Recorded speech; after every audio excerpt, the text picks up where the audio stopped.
Hello friends, I am Aditi. Welcome to my channel Library Mouse. Today I am going to read a book, How to Develop Self-Confidence and Influence People by Public Speaking by Dale Carnegie. This book contains 12 chapters, so let's continue with chapter 3.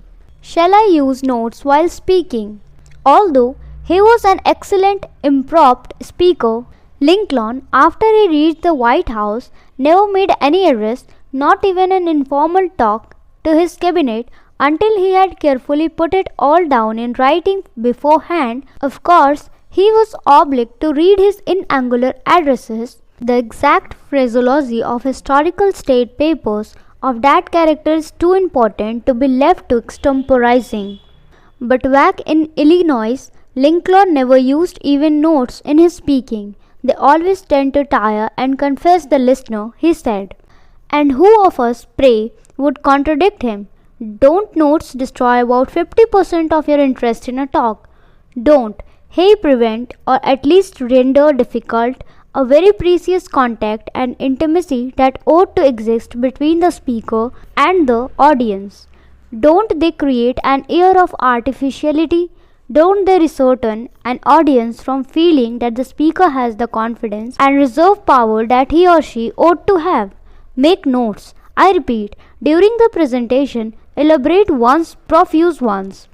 You may wish to refer to them when you are practicing your talk alone. You may possibly feel more comfortable if you have them sorted away in your socket when you are facing an audience. But like the hammer and saw and axe in a Pullman coach, they shared emergency tools only for use in a case of a smash-up, a total wreck, and threatening death and disaster. If you must use notes, make them extremely brief and write them in large letters on an ample sheet of paper. Then arrive early at the place where you are to speak and hide 4 notes behind some books on a table. Glance at them when you must, but endure to screen your weakness from the audience. However, in spite of all that has been said, there may be times when it is a part of wisdom to use notes. For example, some people during their first few talks are so nervous and self-conscious that they are utterly unable to remember their prepared speeches. The result, they shot off at a tangent, they forgot the material they had so carefully rehearsed. They drift off the high road and flounder about in a morass. Why should not such persons hold a few very condensed notes in their hands during the maiden efforts? A child clutches the furniture when it is first attempting to walk, but it does not continue it very long. Do not memorize verbatim. Don't read and don't attempt to memorize your talk word for word. That consumes time and courts disaster. Yet, in spite of this warning, some people reading these lines will try it. If they do, when they stand up to speak, they will be thinking of what? Of their messages? No, they will be attempting to recall their exact phraseology. They will be thinking backward, not forward, reversing the usual process of the human mind. The whole exhibition will be stiff and cold and colorless and inhuman. Do not, I beg of you, waste hours and energy in such futility. When you have an important business interview, do you sit down and memorize verbatim what you are going to say? Do you? Of course not. You reflect until you get your own main ideas clearly in mind. You may make a few notes and consult some records. You say to yourself, I shall bring out this point and that. I am going to say that a certain thing ought to be done for these reasons. Then you enumerate the reasons to yourself and illustrate them with the concrete cases. Isn't that the way you prepare for a business interview? Why not use the same common sense method in preparing a talk? Grant at Appomattox.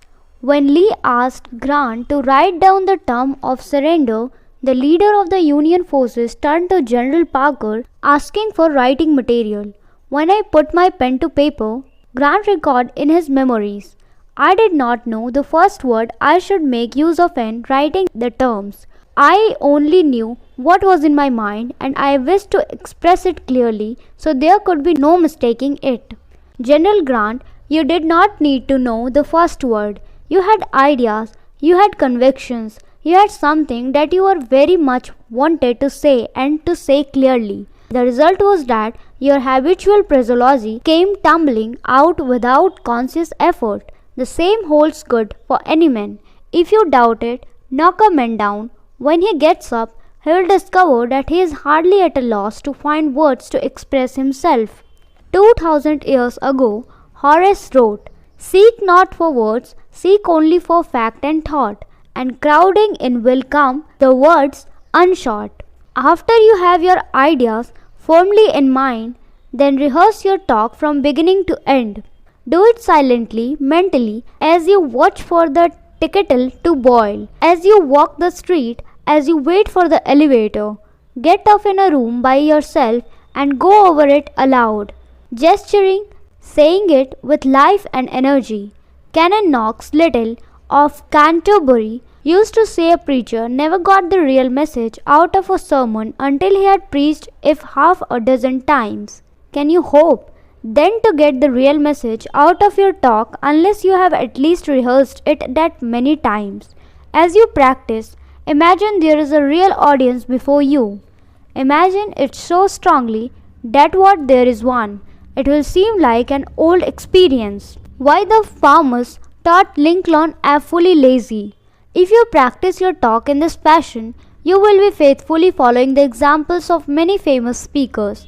L. Lloyd George, when he was a member of a debating society in his hometown in Wales, often strolled along the country lanes, talking and gesturing to the trees and fence posts.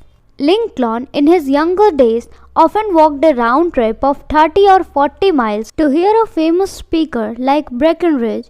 He came home from these scenes so straitened, so determined to be a speaker that he gathered the other hired workers about him in the fields and mounting a stump, he made speeches and told them stories. His employers grew angry, declaring that this country Cicero was awfully lazy, that his jokes and his oratory were ruining the rest of the workers. Asquith gained his first facility by becoming an active worker in the Union Debating Society in Oxford. Later he organized one of his own. Woodrow Wilson learned to speak in a debating society. So did Henry Ward Beecher. So did the mighty Burke. So did Antoinette Blackwell and Lucy Stone. Elo Root practiced before a literary society in the 23rd Street YMCA in New York. Study the careers of famous speakers and you will find one fact that is true of them all. They practiced, and the men who make the most rapid progress in this course are those who practice most. No time for all this? Then do what Joseph Coate used to do. He bought a newspaper of a morning and buried his head in it as he rode to work so no one would bother him. Then instead of reading the imperial scandals and gossip of the day, he thought out and planned his talks. Chauncey M. Dweep led a fairly active life as a railroad president and a United States senator. Yet during it all, he made speeches almost every night. "I did not let them interfere with my business," he says. "They were all prepared after I had arrived home from my office late in the afternoon. We all have several hours a day that we can do with as we please." That was all Darwin had to work with. As he had poor health, 3 hours out of 24 wisely used made him famous. Theodore Roosevelt, when he was in the White House, often had an entire forenoon given over to a series of 5-minute interviews. Yet he kept a book by his side to utilize even the few spare seconds that came between his engagements. If you are very busy and pushed for time, read Arnold Bennett's How to Live on 24 Hours a Day. Rip out 100 pages, put them in your hip pocket, read them during your spare seconds. I got through the book in 2 days in that fashion. It will show you how to save time, how to get more out of the day. You must have relaxation and a change from your regular work. That is what the practicing of your talks ought to be. Play the game of extemporaneous speaking in your own home with your own family. So, this is chapter 3, In next video, we will continue with chapter 4. Thank you so much for listening it, and I hope it is understandable to you. If you enjoy watching my videos, do like, subscribe and share with your family and friends. Thank you.